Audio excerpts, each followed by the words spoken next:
بسم اللہ الرحمن الرحیم۔ اللہ کے نام سے شروع جو نہایت مہربان اور رحم والا ہے۔ السلام علیکم، میرے چینل میں آپ کا استقبال ہے۔ آج کی یہ ویڈیو تعلیم الاسلام کا حصہ 3 کا پہلا شعبہ جو تعلیم الایمان یا اسلامی عقائد ہے۔ تو اس سے پہلے کی ویڈیو میں نے توحید، ملائکہ اور اللہ کی کتابوں پر میں نے ویڈیوز بنا دی ہیں۔ آج کا ٹاپک ہمارا ہے رسالت۔ تو دیکھیے، رسالت کے بارے میں ہم پڑھیں گے آج۔ سوال: تمام پیغمبروں کی گنتی اور نام تو معلوم نہیں، مگر مشہور پیغمبروں کے کچھ نام بتاؤ۔ تو جواب: مشہور پیغمبروں کے چند نام یہ ہیں: حضرت آدم علیہ السلام، حضرت شیت علیہ السلام، حضرت ادریس علیہ السلام، حضرت نوح علیہ السلام، حضرت ابراہیم علیہ السلام، حضرت اسماعیل علیہ السلام، حضرت اسحاق علیہ السلام، حضرت یعقوب علیہ السلام، حضرت یوسف علیہ السلام، حضرت داؤد علیہ السلام، حضرت سلیمان علیہ السلام، حضرت موسیٰ علیہ السلام، حضرت ہارون علیہ السلام، حضرت زکریہ علیہ السلام، حضرت یحییٰ علیہ السلام، حضرت الیاس علیہ السلام، حضرت یونس علیہ السلام، حضرت لوط علیہ السلام، حضرت صالح علیہ السلام، حضرت ہود علیہ السلام، حضرت شعیب علیہ السلام، حضرت عیسیٰ علیہ السلام، حضرت خاتم النبیین محمد صلی اللہ علیہ وسلم، ہمارے آخری پیغمبر ہیں نا۔ سوال: حضرت صلی اللہ علیہ وسلم عرب کے کس خاندان میں سے ہیں؟ حضور صلی اللہ علیہ وسلم خاندان قریش میں سے ہیں۔ عرب کے تمام خاندانوں میں خاندان قریش کی عزت اور مرتبہ زیادہ تھا۔ خاندان قریش کے لوگ عرب کے دوسرے خاندانوں کے سردار مانے جاتے تھے۔ پھر خاندان قریش کی ایک شاخ بنی ہاشم تھی جو قریش کی دوسری شاخوں سے زیادہ عزیز رکھتی تھی۔ حضور صلی اللہ علیہ وسلم اسی شاخ یعنی بنی ہاشم میں سے تھے، اسی وجہ سے حضور صلی اللہ علیہ وسلم کو ہاشمی بھی کہتے ہیں۔ تو دیکھیے، سوال جواب کی شکل میں ہے نا، تو ہمارا سمجھنا زیادہ آسان ہو جاتا ہے، کیونکہ ہمیں پتہ نہیں ہوتا نا کہ ہم کون سے سوالات کریں، کس طرح کے سوالات پوچھیں، نبی کریم صلی اللہ علیہ وسلم کے بارے میں ہم کیا کیا پوچھیں، کیا جانیں، ہے نا۔ تو یہ سوالات کی شکل میں تو ہمارا سمجھنا آسان ہو جاتا ہے، ہمیں ایزیلی سمجھ میں آ جاتا ہے نا، ہمیں کون سے سوالات کے جوابات ہمیں ایزیلی معلوم ہو جاتے ہیں، ٹھیک ہے نا۔ تو دیکھیے، رسالت میں ہم نے بہت سارے نبیوں کے، پیغمبروں کے نام جانے، ہے نا۔ اس کے بعد دیکھیں ہمارے نبی کے بارے میں، حضور صلی اللہ علیہ وسلم کے بارے میں کہ حضور صلی اللہ علیہ وسلم کو ہاشمی بھی کہتے ہیں۔ اب اگلا سوال ہے، دیکھیے، ہاشم کون تھے جن کی اولاد بنی ہاشم کہلاتی ہے؟ جواب: حضور صلی اللہ علیہ وسلم کے پردادا کا نام ہاشم ہے۔ آپ کے نسب کا سلسلہ اسی طرح ہے: محمد بن عبدالعزیز بن عبدالمطلب بن ہاشم بن عبدالمناف۔ سوال: حضرت صلی اللہ علیہ وسلم کی پشتوں میں حضرت آدم علیہ السلام کے بعد اور کوئی پیغمبر ہے یا نہیں؟ جواب: ہاں، آپ حضرت اسماعیل علیہ السلام کی اولاد میں ہیں، اور حضرت اسماعیل علیہ السلام حضرت ابراہیم خلیل اللہ علیہ السلام کے صاحبزادے ہیں۔ ان دونوں کے علاوہ حضرت نوح علیہ السلام اور حضرت ادریس علیہ السلام اور حضرت شعیب علیہ السلام حضور صلی اللہ علیہ وسلم کے نسب کے سلسلے میں داخل ہیں۔ حضرت محمد رسول صلی اللہ علیہ وسلم کو کتنی عمر میں پیغمبری ملی؟ حضور صلی اللہ علیہ وسلم کی عمر مبارک 40 سال کی تھی کہ آپ پر وحی نازل ہوئی۔ وحی سے کیا مراد ہے؟ وحی سے مراد یہ ہے کہ خدا تعالیٰ نے اپنے احکام اور اپنا کلام حضور صلی اللہ علیہ وسلم پر اتارنا شروع کیا۔ سوال: وحی نازل ہونے کے بعد کتنے دنوں تک حضور صلی اللہ علیہ وسلم زندہ رہے؟ 23 برس 13 سال مکہ معظمہ میں اور 10 سال مدینہ منورہ میں رہے، یعنی جب ان پر نبوت اتری، جب ان پر وحی نازل ہونا شروع ہوئی تو 23 برس برس تک زندہ رہے۔ 13 سال مکہ معظمہ، 10 سال مدینہ منورہ میں۔ مدینہ منورہ میں آپ کیوں چلے گئے تھے؟ جب حضور صلی اللہ علیہ وسلم نے مکہ معظمہ کے لوگوں کو خدا تعالیٰ کی توحید کی تعلیم دی اور ان سے فرمایا کہ یہ بت پرستی چھوڑ دو اور ایک خدا پر ایمان لاؤ، تو لوگ آپ کے دشمن ہو گئے، کیونکہ وہ بتوں کی عبادت کرتے اور ان کو اپنا معبود سمجھتے تھے، اور طرح طرح سے انہوں نے حضور صلی اللہ علیہ وسلم کو تکلیفیں پہنچانی شروع کر دیں۔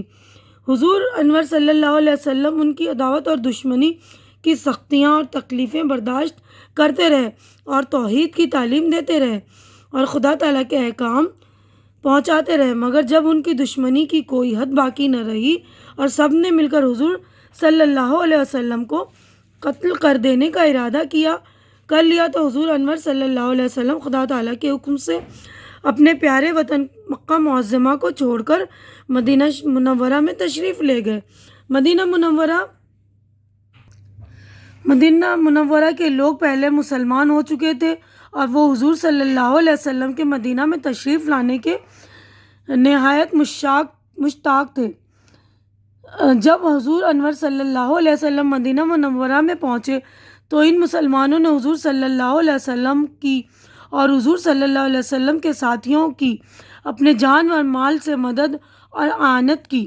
حضور صلی اللہ علیہ وسلم کے مدینہ منورہ میں تشریف لے جانے کی خبر سن کر اور مسلمان بھی جن کو کافر ستاتے رہتے تھے آہستہ آہستہ مدینہ منورہ میں چلے گئے۔ حضرت صلی اللہ علیہ وسلم کے مکہ سے مدینہ منورہ چلے جانے کو ہجرت کہتے ہیں، اور ان مسلمانوں کو جو اپنے گھر بار چھوڑ کر مدینہ میں چلے آئے مہاجرین کہتے ہیں، اور مدینہ کے مسلمان جنہوں نے حضرت صلی اللہ علیہ وسلم اور مہاجرین کی مدد کی انہیں انصار کہتے ہیں، یعنی جنہوں نے حضور صلی اللہ علیہ وسلم کی اور ان کے ساتھیوں کی جو مہاجرین تھے نا مکہ سے مدینہ جنہوں نے ہجرت کی ان کی مدد کی ان کو انصار کہتے ہیں۔ تو اگلا سوال پڑھوں اس سے پہلے جو لوگ میرے چینل پہ نئے ہیں یا جنہوں نے میرا چینل سبسکرائب نہیں کیا ہے تو پلیز آپ لوگ میرا چینل سبسکرائب کر دیں، کیونکہ چینل کا سبسکرائب کرنا بالکل فری ہے۔ آپ لوگ میرا چینل سبسکرائب کریں گے تو میری حوصلہ افزائی ہو جائے گی، تو پلیز آپ لوگ میری حوصلہ افزائی کر دیا کریں۔ دیکھیے اگلا کویشچن ہم پڑھتے ہیں۔ حضرت صلی اللہ علیہ وسلم کے دعوے نبوت سے پہلے عرب کے لوگ آپ کو کیسا سمجھتے تھے؟ دعوے نبوت سے پہلے تمام لوگ آپ کو نہایت سچا، پاک باز، امانت دار شخص سمجھتے تھے۔ محمد صلی اللہ علیہ وسلم محمد امین کہہ کر پکارتے تھے، جس کا مطلب یہ ہے کہ آپ ان کے نزدیک بہت ہی معتبر یعنی بہت ہی عزت دار اور سچے آدمی تھے، اور تمام لوگ آپ کی بہت عزت اور توقیر کرتے تھے۔ سوال اس بات کی کیا دلیل ہے کہ حضرت محمد صلی اللہ علیہ وسلم سب سے پچھلے پیغمبر ہیں اور آپ کے بعد کوئی نبی نہیں آئے گا؟ جواب، اول یہ کہ قرآن مجید میں اللہ تعالیٰ نے آپ کو خاتم النبیین فرمایا ہے، جس کا مطلب ہے کہ آپ تمام پیغمبروں میں آخری پیغمبر ہیں۔ دوسری یہ کہ حضور رسول کریم صلی اللہ علیہ وسلم نے فرمایا ہے انا خاتم النبیین لا نبی بعدی، کہ میں پچھلا نبی ہوں، میرے بعد کوئی نبی آنے والا نہیں۔ تیسرے یہ کہ اللہ تعالیٰ نے قرآن مجید میں فرمایا ہے الیوم اکملت لکم دینکم واتممت علیکم نعمتی ورضیت لکم الاسلام دینا، یعنی آج میں نے تمہارے لیے تمہارا دین کامل کر دیا، کامل یعنی مکمل کر دیا، اور اپنی نعمت تمہارے اوپر پوری کر دی اور تمہارے لیے دین اسلام پسند کیا۔ اس سے ثابت ہوا کہ حضور صلی اللہ علیہ وسلم کے ذریعے سے خدا تعالیٰ نے دین کی تکمیل کر دی، یعنی دین مکمل کر دیا، اور اسلام ہمیشہ کے لیے ہر طرح کامل و مکمل دین ہو گیا۔ اس لیے حضور صلی اللہ علیہ وسلم کے بعد کسی پیغمبر کے آنے کی ضرورت ہی نہیں رہی۔ سوال اس بات کی کیا دلیل ہے کہ حضرت رسول خدا صلی اللہ علیہ وسلم تمام پیغمبروں سے رتبے میں بڑھے ہیں؟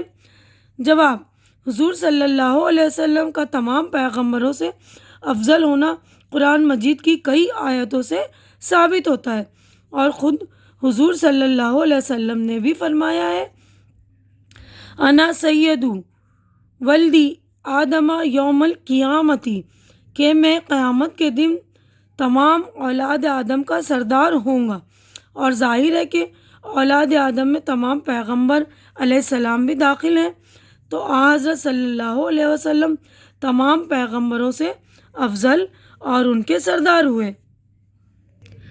تو یہیں پہ رسالت کا بیان جو ہے مکمل ہوتا ہے، اور میں اپنی ویڈیو مکمل کر رہی ہوں۔ امید کرتی ہوں کہ میری ویڈیو آپ لوگوں کو پسند آ رہی ہے تو زیادہ سے زیادہ شیئر کریں تاکہ زیادہ لوگوں کا فائدہ ہو، لائک کریں، کمنٹ کر کے بتائیں، اور میرے چینل کو سبسکرائب کریں، اور اگلی ویڈیو تک کے لیے اللہ حافظ۔